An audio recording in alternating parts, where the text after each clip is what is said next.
ഏവർക്കും സ്മാർട്ട് പീസിലേക്ക് സ്വാഗതം. ബയോളജിയിലെ കുറച്ച് റയറായിട്ട് ചോദിച്ചിട്ടുള്ള ചോദ്യങ്ങളാണ് ഞാൻ എടുക്കുന്നത്. റയർ എന്ന് വെച്ചാൽ സ്ഥിരം ചോദിക്കുന്ന പാറ്റേൺ വിട്ട് PSC ചോദിച്ച കുറച്ച് ക്വസ്റ്റ്യൻസ്. ഞാൻ വീണ്ടും പറയുകയാണ്, സ്ഥിരം ചോദിക്കാത്ത ചോദ്യങ്ങൾ നിങ്ങൾ ശരിയാക്കണം. സ്ഥിരം ചോദിക്കുന്ന ചോദ്യങ്ങൾ ശരിയാക്കിയാൽ നിങ്ങൾക്ക് മാർക്ക് കിട്ടും.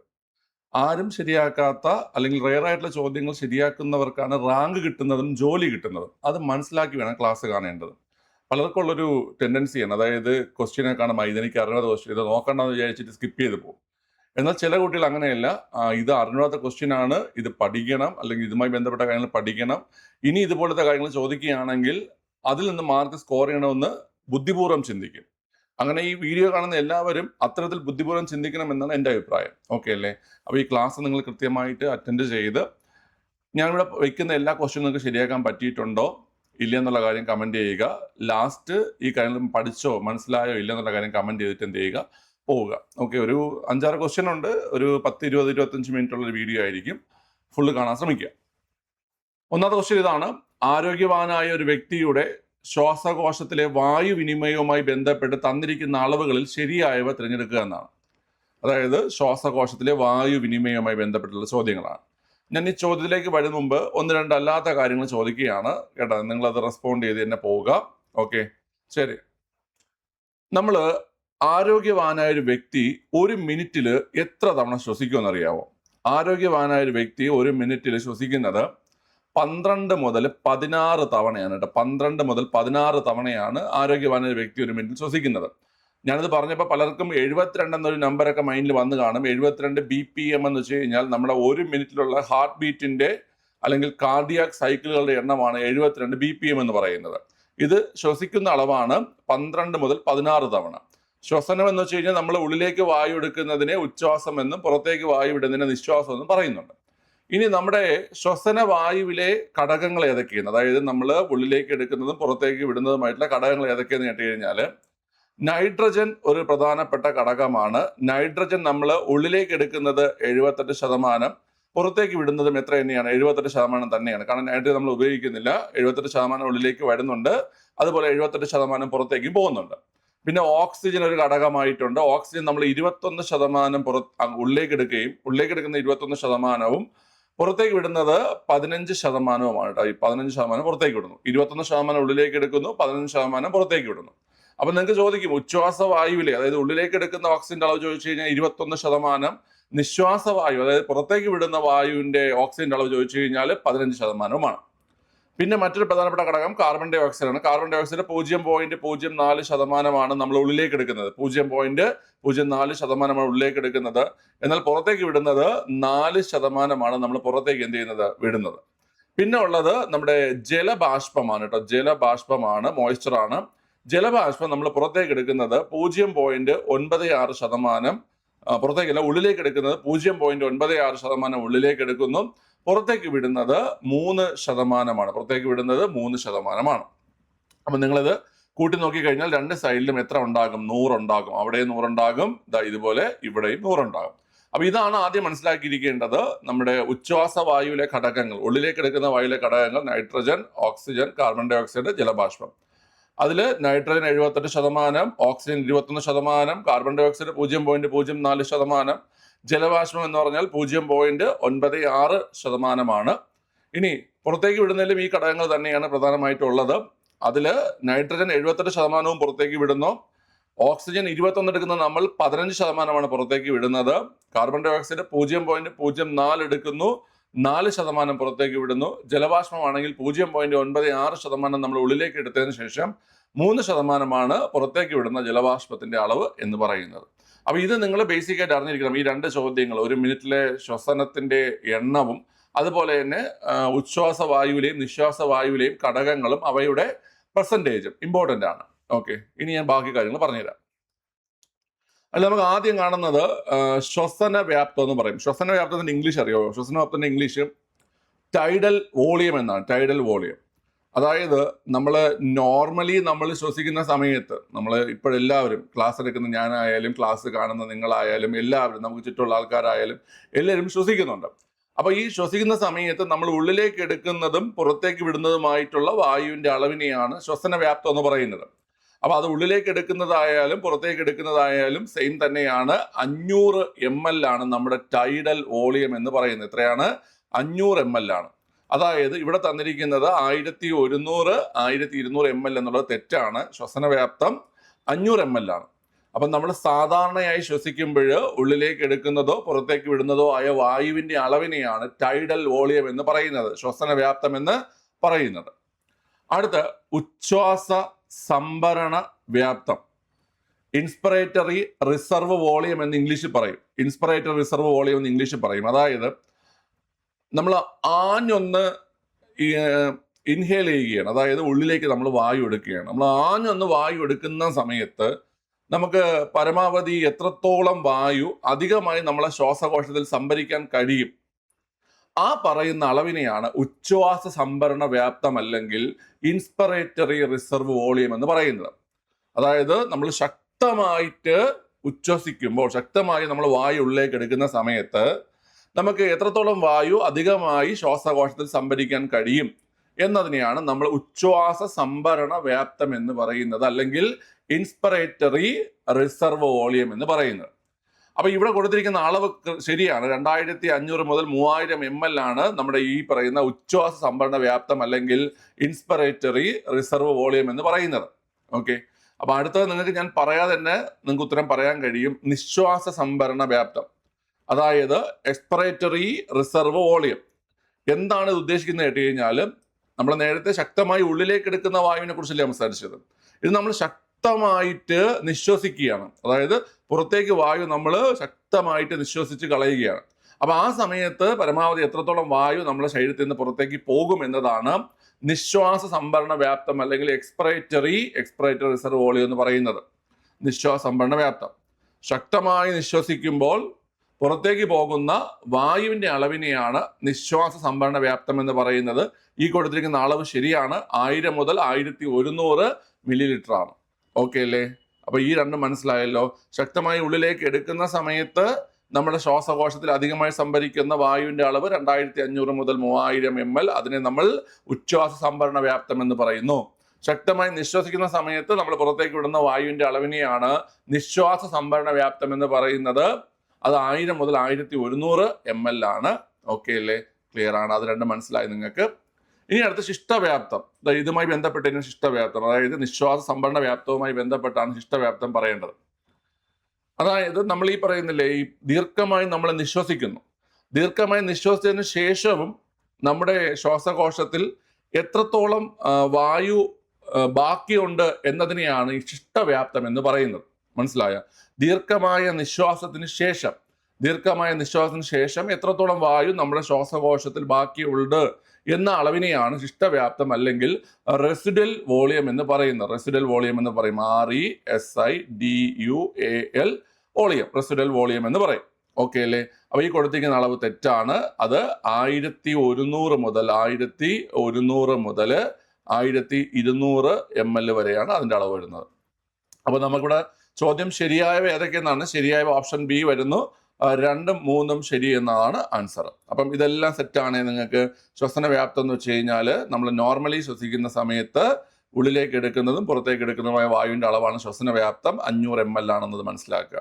ബാക്കിയെല്ലാം ഞാൻ കൃത്യമായി പറഞ്ഞു തന്നിട്ടുണ്ട്. മനസ്സിലായില്ലെങ്കിൽ ആ ഏരിയ ഒന്നുകൂടെ കണ്ടു നോക്കിയതിനു ശേഷം നോട്ട് എഴുതി പഠിക്കുക. ഓക്കെ അല്ലേ? ഇതൊക്കെ ശരിയാക്കണം എന്ന് ചോദിക്കുകയാണെങ്കിൽ ഇതൊക്കെ ചോദിക്കാൻ പ്രാർത്ഥിക്കുകയും വേണം. നമ്മൾ റയറായിട്ടുള്ള ക്വസ്റ്റ്യൻസ് മറ്റൊക്കെ പഠിച്ചു വെക്കുമ്പോൾ നമ്മൾ പ്രാർത്ഥിക്കണം, ആ പരീക്ഷയ്ക്ക് ഇത് ചോദിക്കണം, എന്നാലേ നമുക്ക് ഉപയോഗമുള്ളൂ. മനസ്സിലായ? എളുപ്പമുള്ള കുറേ ക്വസ്റ്റ്യൻ മാത്രം പഠിച്ചു വെച്ചുകൊണ്ട് പോയി കഴിഞ്ഞാൽ നിങ്ങൾക്ക് മാർക്ക് കിട്ടും, നിങ്ങൾ സന്തോഷത്തോടെ ഇറങ്ങി വരും. പക്ഷെ റിസൾട്ടിൽ നിങ്ങളെ പേരുണ്ടാവത്തില്ല. മനസ്സിലായ? ഫാക്റ്റ് മനസ്സിലാക്കി തന്നെ നിങ്ങൾ കൃത്യമായിട്ട് കാര്യങ്ങൾ പഠിച്ചു പോണം. ഓക്കെ, അടുത്ത് നമുക്ക് പഠിക്കാനുള്ളത് വൈറ്റൽ കപ്പാസിറ്റിയെ കുറിച്ചാണ് നമുക്ക് അടുത്ത് പഠിക്കാനുള്ളത്. ഈ ഒരു ടേം എല്ലാവരും കേട്ടിട്ടുണ്ടാകും. വൈറ്റൽ കപ്പാസിറ്റി എന്തെന്ന് കേട്ട് കഴിഞ്ഞാൽ നമ്മൾ പരമാവധി വായുവിനെ ഒരു ഡീപ്പ് ബ്രെത്തിലൂടെ നമ്മൾ ഉള്ളിലേക്ക് എടുക്കുന്നു. മനസ്സിലായി? നമ്മൾ പരമാവധി വായു ഉള്ളിലേക്ക് എടുത്തതിന് ശേഷം നമ്മൾ പരമാവധി വായുവിനെ എക്സൈൽ ചെയ്ത് കളയുന്നു, അതായത് പുറത്തേക്ക് കളയുന്നു. അങ്ങനെ നമുക്ക് പരമാവധി ഉള്ളിലേക്ക് എടുത്തതിന് ശേഷം കളയാൻ കഴിയുന്ന പരമാവധി വായുവിന്റെ അളവിനെയാണ് നമ്മൾ എന്ത് പറയുന്നത്? Vital capacity. മാക്സിമം നമുക്ക് എത്രത്തോളം മാക്സിമം നമുക്ക് ഉള്ളിലേക്ക് എടുത്ത് എത്രത്തോളം മാക്സിമം പുറത്തേക്ക് കളയാൻ കഴിയും, അതിനാണ് വൈറ്റൽ കപ്പാസിറ്റി എന്ന് പറയുന്നത്. ഒരു ആവറേജ് വൈറ്റൽ കപ്പാസിറ്റി എന്ന് വെച്ച് കഴിഞ്ഞാൽ ഒരു 3 മുതൽ 5 ലിറ്റർ വരെ, അതായത് 3000 മുതൽ 5000 ml വരെയാണ് നമ്മുടെ ഒരു ആവറേജ് വൈറ്റൽ കപ്പാസിറ്റി വരുന്നത് കേട്ടോ. 3000 മുതൽ 5000, അതായത് സ്ത്രീകൾക്ക് ഒരു 3000, പുരുഷന്മാർക്ക് അറൗണ്ട് ഒരു 5000, അതായത് ഒരു 4.5 ലിറ്റർ വരെയൊക്കെയാണ്, അല്ലെങ്കിൽ 4500 മില്ലി വരെയൊക്കെയാണ് എന്ത് ചെയ്യുന്നത് നമുക്ക് നോർമൽ വൈറ്റൽ കപ്പാസിറ്റി വരുന്നത് കേട്ടോ. ഓക്കെ അല്ലേ? അപ്പം ഇതാണ് വൈറ്റൽ കപ്പാസിറ്റി എന്ന് പറയുന്നത്. ഇനി വൈറ്റൽ കപ്പാസിറ്റിക്ക് ഒരു ഇക്വേഷൻ ഉണ്ട്. അതായത് വൈറ്റൽ കപ്പാസിറ്റി കാണാനായിട്ട് നമ്മൾ നമ്മുടെ ആദ്യം പറഞ്ഞില്ലേ ശ്വസന വ്യാപ്തം, അതായത് ടൈഡൽ വോളിയം പ്ലസ്, പിന്നെ നമ്മൾ പറഞ്ഞില്ലേ ഉച്ഛ്വാസ സംഭരണ വ്യാപ്തം, എന്തായിരുന്നു അത്? ഇൻസ്പിറേറ്ററി റിസർവ് വോളിയം പ്ലസ്, പിന്നെ നമ്മൾ നിശ്വാസ സംഭരണ വ്യാപ്തം പറഞ്ഞു, എക്സ്പിറേറ്ററി റിസർവ് വോളിയം. അപ്പൊ ഇതാണ് equation. Vital capacity is equal to tidal volume plus inspiratory reserve volume plus അതുപോലെ എക്സ്പിറേറ്ററി റിസർവ് വോളിയം. അപ്പൊ ഇങ്ങനെ വൈറ്റൽ കപ്പാസിറ്റി കണ്ടുപിടിക്കാം. ഇനി വൈറ്റൽ കപ്പാസിറ്റിയും ഇതിൽ ഏതെങ്കിലും രണ്ടെണ്ണം തന്നിട്ട് വേറൊരു മൂന്നാമത്തെ കണ്ടുപിടിക്കാൻ ചോദിക്കും. അങ്ങനെയാണെങ്കിൽ ആ തന്നിരിക്കുന്ന രണ്ടെണ്ണം കൂടെ കൂട്ടിയതിന് ശേഷം വൈറ്റൽ കപ്പാസിറ്റിയിൽ നിന്ന് മൈനസ് ചെയ്യുക. ഇപ്പോൾ ഉദാഹരണത്തിന് ടൈഡൽ വോളിയം കണ്ടുപിടിക്കാൻ ചോദിക്കുകയാണെങ്കിൽ നിങ്ങൾ ഈ IRVയും ERVയും കൂടെ കൂട്ടുക, എന്നിട്ട് വൈറ്റൽ കപ്പാസിറ്റിയിൽ നിന്ന് മൈനസ് ചെയ്യുക. അപ്പോൾ ആ രീതിയിൽ ഈ ഒരു മേഖലയിൽ നിന്ന് ചോദ്യങ്ങൾ വരാറുണ്ട്. പഠിച്ചോണം, ഇമ്പോർട്ടൻ്റ് ഏരിയ ആണ് കേട്ടോ. ഓക്കെ അല്ലേ? അപ്പോൾ നിങ്ങൾ ഈ തന്നിരിക്കുന്ന വാല്യൂസ് ഒന്ന് കൂട്ടി വയ്ക്കാൻ നിങ്ങൾക്ക് മനസ്സിലാവും എത്രത്തോളം വൈറ്റൽ കപ്പാസിറ്റി വരുമെന്ന്. ഇവിടെ നമ്മൾ ടൈഡൽ വോളിയം പറഞ്ഞു, എത്രയാ? 500 ടൈഡൽ വോളിയം പറഞ്ഞത്. IRV നമുക്കിവിടെ 2500 മുതൽ 3000 പറഞ്ഞിരിക്കുന്നത്. നമുക്ക് മാക്സിമം തന്നെ എടുക്കാം, 3000 എടുക്കാം. പിന്നെ നമുക്ക് ഈ പറയുന്ന ERV ഇവിടെ 1000 മുതൽ 1100 പറഞ്ഞിരിക്കുന്നത്. നമുക്ക് 1100 എടുക്കാം. അപ്പൊ ഇതിനെ കൂട്ടുമ്പോൾ എത്ര വരും? 3000, 4100, 4100, 500, 4600 ഇവിടെ തന്നിരിക്കുന്ന അളവുകൾ വെച്ച് നമ്മൾ വൈറ്റൽ കപ്പാസിറ്റി കണക്കാക്കുകയാണെങ്കിൽ കിട്ടുന്നത്. അപ്പൊ അതാണ് ഞാൻ പറഞ്ഞത്, അറൗണ്ട് 3 to 5 ലിറ്റർ ആണ് വൈറ്റൽ കപ്പാസിറ്റി വരുന്നതെന്ന് ഞാൻ പറഞ്ഞത്. ഓക്കെ അല്ലേ? അപ്പൊ ഇതൊരു ഇമ്പോർട്ടൻറ്റ് ക്വസ്റ്റ്യൻ ആണ്, നിങ്ങൾ മനസ്സിലാക്കിയിരിക്കണം. നല്ലൊരു ക്വസ്റ്റ്യൻ ആണ് കേട്ടോ. ഓക്കെ അല്ലേ? എന്തെങ്കിലും ഡൗട്ട് ഉണ്ടെങ്കിൽ കമന്റ് ചെയ്ത് ചോദിക്കേ. ഞാൻ അടുത്ത ക്ലാസ്സിൽ ഞാൻ എന്ത് ചെയ്യാം, അത് ഡൗട്ടുള്ള ഏരിയ എക്സ്പ്ലെയിൻ ചെയ്ത് തരാം. അടുത്ത ഹൈഡ്രാർക്ക് പാരിസ്ഥിതിക അനുക്രമത്തിൽ വിവിധ ഘട്ടങ്ങളുടെ ശരിയായ ക്രമമാണ്. ഇതൊക്കെ SCERT NCERT ഏരിയയിൽ നിന്ന് വരുന്ന ചോദ്യങ്ങളാണ് കേട്ടോ. നിങ്ങളൊന്ന് ചെയ്യാൻ പറ്റുമോ നോക്കുക, വീഡിയോ പൗസ് ചെയ്തിട്ട്. ചെയ്യാൻ പറ്റുന്നില്ല എന്നുണ്ടെങ്കിൽ ഞാൻ പറയുന്ന ആൻസർ നോട്ട് ചെയ്ത് വെക്കുക. അപ്പോൾ ഇതിൽ ഈ ഹൈഡ്രാർക്ക് പാരിസ്ഥിതിക അനുക്രമത്തെക്കുറിച്ചുള്ള ഈ ഒരു ചോദ്യം നിങ്ങൾ ഈ ഒരു ഓർഡർ ഒന്ന് പഠിച്ചു വെച്ചിരിക്കണം. ഓക്കെ അല്ലേ? ഏറ്റവും താഴെ നിന്ന് ഏറ്റവും മുകളിലേക്ക് വരുന്ന ഓർഡർ. അതിൽ ഒന്നാമതായി വരുന്നത് സസ്യപ്ലവക ഘട്ടമാണ് ഒന്നാമതായി വരുന്നത്. അതിനുശേഷം വരുന്നത് മുങ്ങിക്കിടക്കുന്ന സസ്യങ്ങളുടെ ഘട്ടമാണ് വരുന്നത്. അതിനുശേഷം മുങ്ങിക്കിടക്കുന്നതും ഒഴുകി നടക്കുന്നതുമായ സസ്യങ്ങളുടെ ഘട്ടമാണ് അടുത്ത് വരുന്നത്. പിന്നെ വരുന്നത് പുല്ലുകൾ നിറഞ്ഞ ചതുപ്പ് ഘട്ടമാണ് വരുന്നത്. ഏറ്റവും ലാസ്റ്റ് ആയിട്ട് കുറ്റിച്ചെടികൾ ഉൾപ്പെട്ട ഘട്ടമാണ് വരുന്നത്. മനസ്സിലായോ? അപ്പൊ ആദ്യം സസ്യപ്ലവക ഘട്ടം, നമ്മൾ ഹൈഡ്രാർക്ക് പാരിസ്ഥിതിക അനുക്രമമാണ് പറയുന്നത്, സസ്യപ്ലവക ഘട്ടം. പിന്നെ മുങ്ങിക്കിടക്കുന്ന സസ്യങ്ങളുടെ ഘട്ടം. പിന്നെ വരുന്നത് മുങ്ങിക്കിടക്കുന്നതും ഒഴുകി നടക്കുന്നതുമായ സസ്യങ്ങളുടെ ഘട്ടം. പിന്നെ വരുന്നത് പുല്ലുകൾ നിറഞ്ഞ ചതുപ്പ് ഘട്ടം. ഏറ്റവും ഒടുവിൽ കുറ്റിച്ചെടികൾ ഉൾപ്പെട്ട ഘട്ടം. ഓക്കെ അല്ലേ? അപ്പൊ ഈ ഒരു ഓർഡറിലാണ് ഹൈഡ്രാർക്ക് പാരിസ്ഥിതിക അനുക്രമം വരുന്നത്. ഓപ്ഷൻ സി ആണ് ആൻസർ ആയിട്ട് വരുന്നത്. അപ്പൊ ഈ ഒരു ഓർഡർ ഒന്ന് പഠിച്ചു വെച്ചോണം കേട്ടോ. ഇതൊക്കെ SCERT NCERT ആണ്. വീണ്ടും ഓർമ്മിപ്പിക്കുകയാണ്, ഇമ്പോർട്ടൻറ്റ് ക്വസ്റ്റ്യൻസ് ആണ്. ഞാൻ ഈ പറഞ്ഞ 2 ക്വസ്റ്റ്യൻസ് പലരും ആദ്യമായിട്ടായിരിക്കും കാണുന്നത്. ഓക്കെ, അങ്ങനെയാണെങ്കിൽ നിങ്ങൾ പഠിച്ചു വെക്കുക, വീണ്ടും ചോദിച്ചാൽ ശരിയാക്കണം. അടുത്തത് ഈ ക്വസ്റ്റ്യന്റെ കൂടെ വന്നതാണ്, എന്നാലും പറഞ്ഞിരിക്കാം. തന്നിരിക്കുന്ന പ്രസ്താവനകളിൽ കരിമ്പുഴ വന്യജീവി സങ്കേതവുമായി ബന്ധപ്പെട്ട് ശരിയായവ കണ്ടെത്തുകയെന്നാണ്. മലപ്പുറം ജില്ലയിൽ സ്ഥിതി ചെയ്യുന്നു, ശരിയാണ്. കേരളത്തിലെ 18ാമത്തെ വന്യജീവി സങ്കേതം അല്ലെങ്കിൽ അവസാനത്തെ വന്യജീവി സങ്കേതം, അതും ശരിയാണ്. 2019 ജൂലൈ 6-ാം തീയതി വന്യജീവി സങ്കേതമായി പ്രഖ്യാപിച്ചു എന്നുള്ളത് തെറ്റാണ്. അത് 2020-ലാണ് പ്രഖ്യാപിക്കുന്നത്. നിങ്ങൾക്ക് കമന്റ് ചെയ്യാൻ വേണ്ടിയിട്ട് ഞാനൊരു ചോദ്യം തരികയാണ്. ഈ കരിമ്പുഴ വന്യജീവി സങ്കേതത്തിന് വേറൊരു പേരുണ്ട്, അതൊന്ന് കമന്റ് ചെയ്യാൻ പറ്റും. കമന്റ് ചെയ്യണേ. കരിമ്പുഴ വന്യജീവി സങ്കേതം അറിയപ്പെടുന്ന മറ്റൊരു പേര് ആർക്ക് കമന്റ് ചെയ്യാൻ പറ്റും നോക്കാം. അപ്പൊ ഇവിടെ ഓപ്ഷൻ എ ആണ് ആൻസർ. 1ഉം 2ഉം മാത്രം എന്ന് വരും. അടുത്ത ഒരു പ്രധാനപ്പെട്ട ചോദ്യമാണ്, അക്വാട്ടിക് ഫുഡ് ചെയിനുകളിൽ DDTയുടെ സാന്ദ്രത ഏറ്റവും കൂടുതലായി കാണപ്പെടുന്നത് ഏത് ജീവിയിലായിരിക്കുമെന്നാണ് ചോദ്യം. അക്വാട്ടിക് ഫുഡ് ചെയിനുകളിൽ DDTയുടെ സാന്ദ്രത ഏറ്റവും കൂടുതലായി കാണപ്പെടുന്നത് ഏത് ജീവിയിലായിരിക്കും എന്നാണ് ചോദ്യം. നിങ്ങൾ ഈ ബയോ മാഗ്നിഫിക്കേഷൻ എന്നൊരു ടേം പഠിച്ചോണം കേട്ടോ. Bio magnification. ബയോമാഗ്നിഫിക്കേഷൻ എന്താണ് ബയോമാഗ്നിഫിക്കേഷൻ എന്ന് കേട്ട് കഴിഞ്ഞാൽ ഈ ഫുഡ് ചെയിനുകൾ ഉണ്ടല്ലോ, ഈ ആഹാര ശൃംഖലകളിൽ ഏതെങ്കിലും ടോക്സിൻസ് അഫക്റ്റ് ആയിട്ടുണ്ടെങ്കിൽ അല്ലെങ്കിൽ എന്തെങ്കിലും ഒരു കണ്ടാമിനേഷൻ വന്നിട്ടുണ്ടെങ്കിൽ ആ ടോക്സിൻസിന്റെ അളവ് ഉയർന്ന തലങ്ങളിലേക്ക് പോകുമ്പോൾ അതിന്റെ ഡെൻസിറ്റി കൂടുതലായിരിക്കും. മനസ്സിലായ? താഴ്ന്ന തലങ്ങളിൽ നിന്ന് ഉയർന്ന തലങ്ങളിലേക്ക് പോകുമ്പോൾ, ഇപ്പൊ നമ്മൾ ഫുഡ് ചെയിനിൽ താഴ്ന്ന തലങ്ങളിൽ നിന്ന് ഉയർന്ന തലങ്ങളിലേക്ക് പോകും തോറും ഈ പറയുന്ന ടോക്സിൻസിന്റെ ഡെൻസിറ്റി അല്ലെങ്കിൽ സാന്ദ്രത കൂടുതലായിരിക്കും. ഓക്കെ, അപ്പൊ നമുക്ക് ഈ തന്നിരിക്കുന്ന ഓപ്ഷൻ വെച്ചിട്ട് നോക്കാം. നമുക്കിതൊരു ജലാശയവുമായി ബന്ധപ്പെട്ടിട്ടുള്ള ഒരു ഫുഡ് ചെയിൻ ആണ് തന്നിരിക്കുന്നത്. അപ്പൊ ഇവിടെ നമ്മൾ നോക്കുകയാണെങ്കിൽ ഇതില് പ്രൊഡ്യൂസേഴ്സ് ആയി വരുന്നത് അല്ലെങ്കിൽ സസ്യങ്ങളായി വരുന്നത് ഈ പറയുന്ന ഫൈറ്റോ പ്ലാങ്ക്ടനുകൾ എന്ന് പറയുന്ന സസ്യ പ്ലവകങ്ങളാണ്. പ്ലവകങ്ങൾ ഈ ചെറിയ സസ്യങ്ങളൊക്കെ ഉണ്ടല്ലോ നമ്മുടെ ജലാശയത്തിലൊക്കെ മറ്റും കാണുന്ന. അപ്പൊ ഈ ഫൈറ്റോ പ്ലാങ്ക്ടനുകളാണ് ഏറ്റവും താഴെ വരുന്നത്. അപ്പം ഈ പറയുന്ന ആ ഒരു ജലാശയത്തിൽ DDT കണ്ടാമിനേഷൻ വന്നിട്ടുണ്ട്.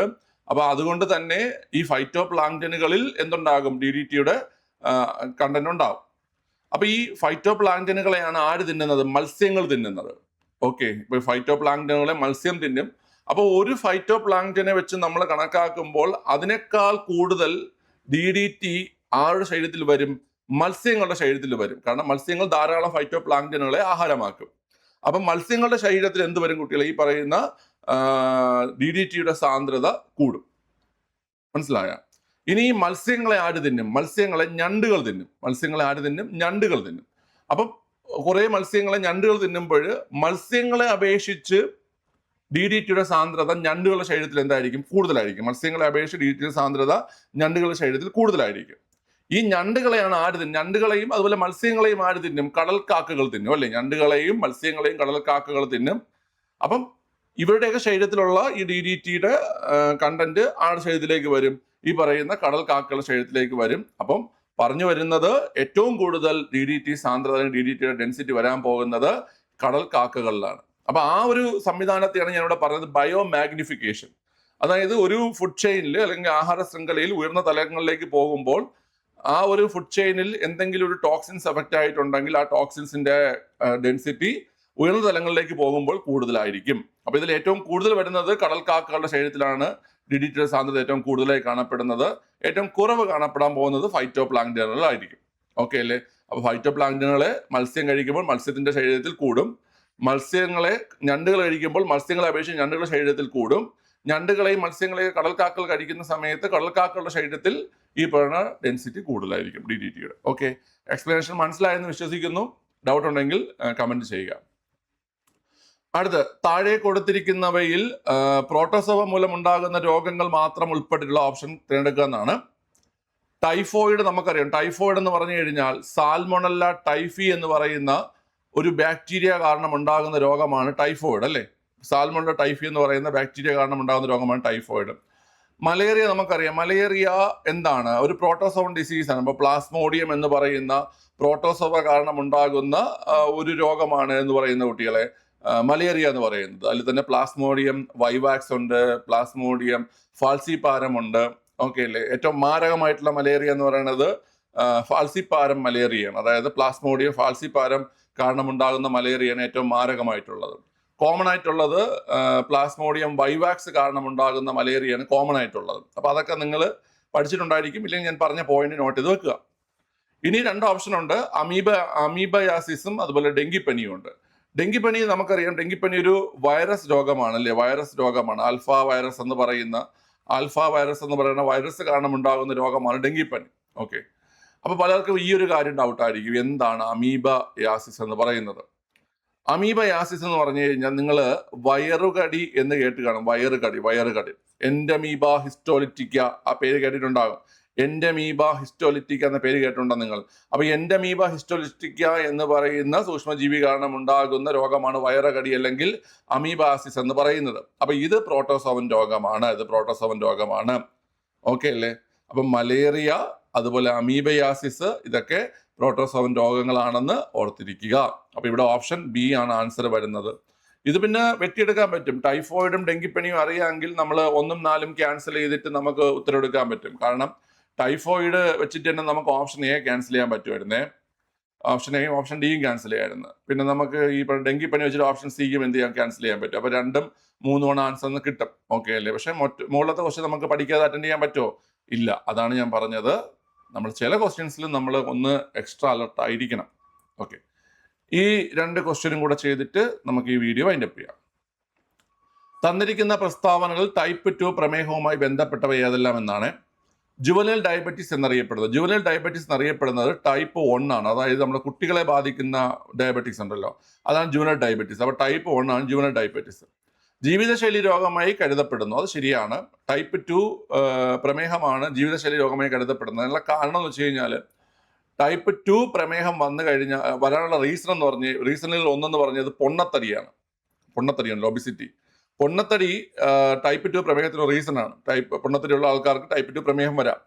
അപ്പൊ അതുകൊണ്ടാണ് എന്തെന്ന് പറയുന്നത് ടൈപ്പ് 2 പ്രമേഹത്തെ ജീവിതശൈലി രോഗമായി കരുതപ്പെടുന്നത്. അടുത്ത് ഇൻസുലിൻ ആശ്രിത പ്രമേഹം എന്നറിയപ്പെടുന്നു. അത് ഇൻസുലിൻ ആശ്രിത പ്രമേഹം, അത് പഠിച്ചോണം, ടൈപ്പ് 1 പ്രമേഹമാണ് കേട്ടോ. ഇൻസുലിൻ ആശ്രിത പ്രമേഹം ഏതാണ്? ടൈപ്പ് 1 പ്രമേഹമാണ്. അടുത്ത് ഇൻസുലിൻ പ്രതിരോധ പ്രമേഹം, അല്ലെങ്കിൽ ഇൻസുലിൻ പ്രതിരോധം കാരണമുള്ള പ്രമേഹം എന്നറിയപ്പെടുന്നു. അത് ശരിയാണ്.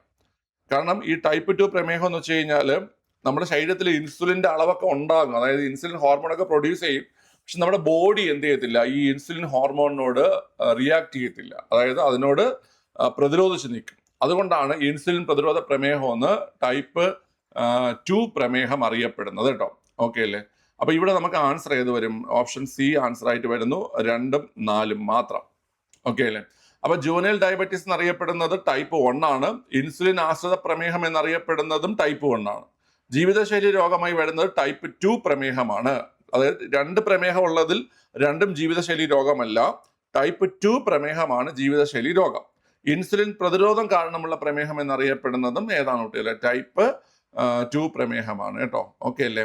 നിങ്ങൾ ശരിയാക്കി കാണും കുറെ ആൾക്കാർ. കാരണം ഇതൊക്കെ അത്യാവശ്യം ബേസിക് ആയിട്ടുള്ള ക്വസ്റ്റ്യൻസ് ഒക്കെയാണ്.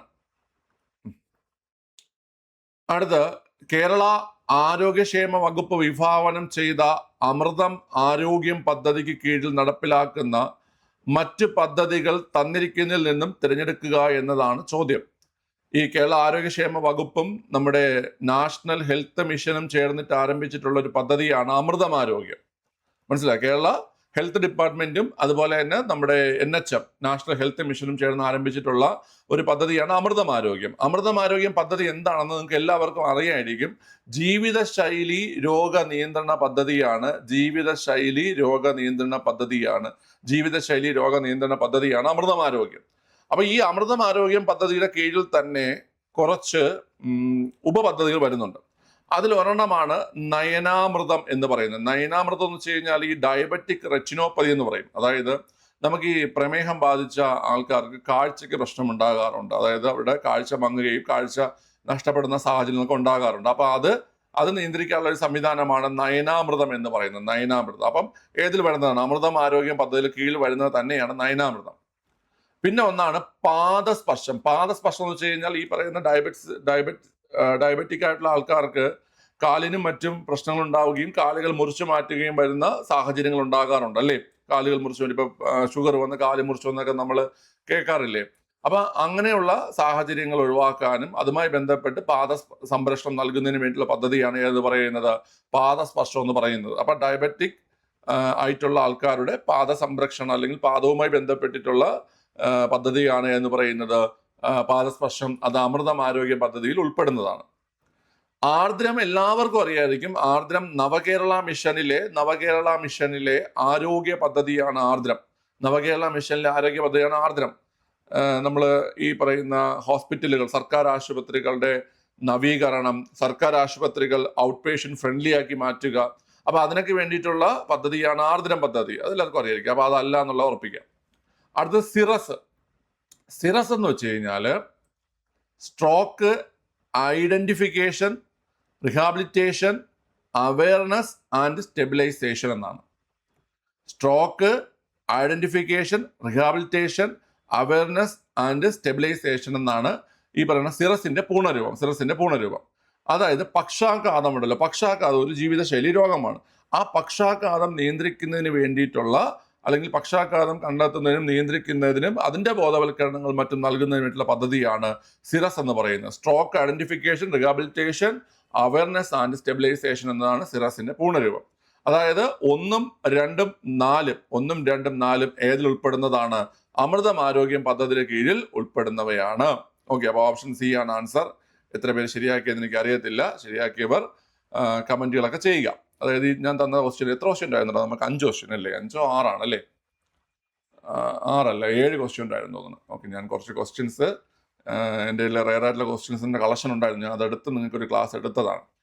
കാരണം വെച്ചാൽ കുറേ കുട്ടികൾ ഇപ്പോഴും ഈ സ്ഥിരം ചോദിക്കുന്ന ചോദ്യങ്ങൾ മാത്രം പഠിച്ചുകൊണ്ടിരിക്കുകയാണ്. അത് പോരാ, മനസ്സിലായില്ലേ? നിങ്ങൾക്ക് ഒരു ജോലി നിങ്ങൾ ആത്മാർത്ഥത്തിൽ ആഗ്രഹിക്കുന്നുണ്ടെങ്കിൽ നിങ്ങൾ PSC ചോദിച്ചിട്ടുള്ള എല്ലാ ചോദ്യങ്ങളും അറിഞ്ഞിരിക്കണം. ഇത് PSC ചോദിച്ച ചോദ്യങ്ങളാണ്. എത്ര പേർക്ക് അറിയാമായിരുന്നു ഈ ചോദ്യങ്ങളൊക്കെ? മനസ്സിലായില്ലേ? സോ ഇത്തരം ക്ലാസ്സുകൾ നിങ്ങൾക്ക് വേണമെന്നുണ്ടെങ്കിൽ നിങ്ങൾ കമന്റ് ചെയ്യുക. ഞാൻ 1-2 ചോദ്യം നിങ്ങൾ ചോദിക്കുകയാണ്. എന്താണ് ഓപ്പറേഷൻ അമൃത്? എന്താണ് ഓപ്പറേഷൻ അമൃത്? ഇത് കമന്റ് ചെയ്യണേ. ഇത് ആരൊക്കെ ക്ലാസ് കണ്ടിട്ടുണ്ടെന്ന് എനിക്ക് അറിയാൻ വേണ്ടിയിട്ടാണ്. എന്താണ് ശൈലി ആപ്പ്? എന്താണ് ശൈലി ആപ്പ്? 2 ചോദ്യം തന്നിട്ടുണ്ട്.